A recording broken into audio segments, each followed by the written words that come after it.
नगर निगम भिलाई चरोदा में करीब 1.5 साल के बाद हुई सामान्य सभा में महापौर निर्मल कोसरे के नेतृत्व में निगम में एमआईसी मेंबर्स ने जनहित से जुड़े मुद्दों पर मुहर लगाई। सबसे बड़ा फैसला मांगलिक भवनों और सार्वजनिक जमीन से जुड़ी हुई है। भिलाई चरोदा निगम के 4 मांगलिक भवनों को आउटसोर्स पर देने और सार्वजनिक जमीनों पर कार्यक्रम के लिए शुल्क लगाने के दोनों ही प्रस्तावों को खारिज कर दिया गया है। सामान्य सभा में इसके अलावा कई अन्य महत्वपूर्ण विकास कार्यों और प्रस्तावों पर भी मुहर लगाई गई है, जिनमें शहर के प्रमुख सिरसा चौक के सौंदर्यीकरण को मंजूरी मिली है।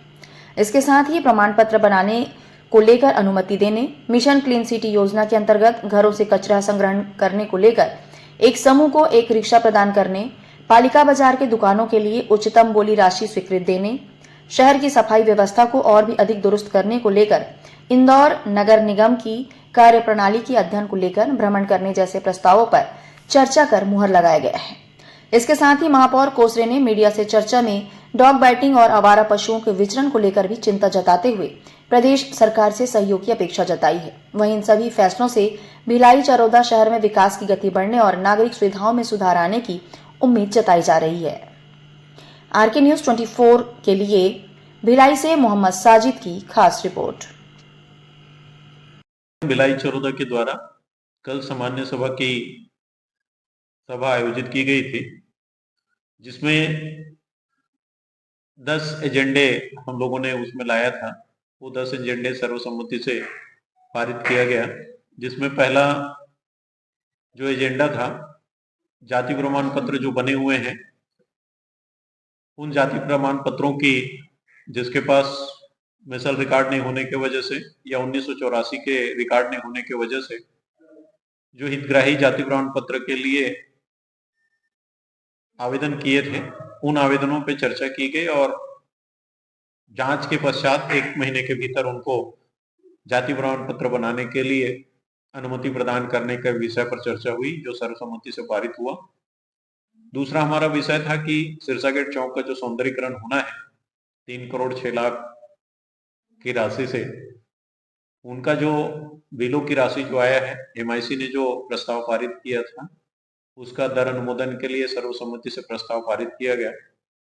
इनके अलावा जो विश्व बैंक कॉलोनी में भूखंड का विक्रय हुआ था, पालिका बाजार में जो भूखंड का विक्रय हुआ था, उसकी अधिकतम बोली पर जो राशि आई थी, उसको देने पर सर्वसम्मति से प्रस्ताव पारित किया गया। इनके अलावा जो जर्जर हो रहे मंगल भवन हैं, भिलाई 3 के, चरोदा के, अम्बेडकर भवन, उनको ठेकेदारों के माध्यम से किराए में देने पर भी सहमति बनी है। प्रारंभिक तौर पे हम लोग 1 साल के लिए इसको देखेंगे। यदि किसी भी प्रकार की शिकायत आती है, जो भी टेंडर उसमें लेंगे, उसके लिए दर यहाँ से पहले निर्धारित होगा कि नगर निगम ने जो रेट तय किया था, उसी रेट के आधार पर उनको हितग्राहियों को देना होगा। इसके अतिरिक्त कोई अधिभार उनको नहीं लेना है। इन विषय पर भी चर्चा हुई और सर्वसम्मति से ये भी प्रस्ताव पारित हुआ।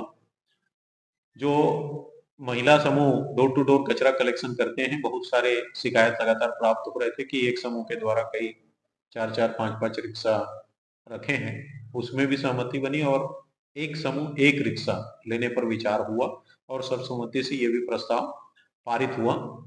इनके अलावा जो हमारे पालिका बाजार है, पालिका बाजार में बहुत सारे जो दुकान हैं, बहुत सारे दुकान आज भी आरक्षण के चलते नहीं बिक पा रहा था। 3 बार 4 बार हम लोगों ने एक्शन किया है।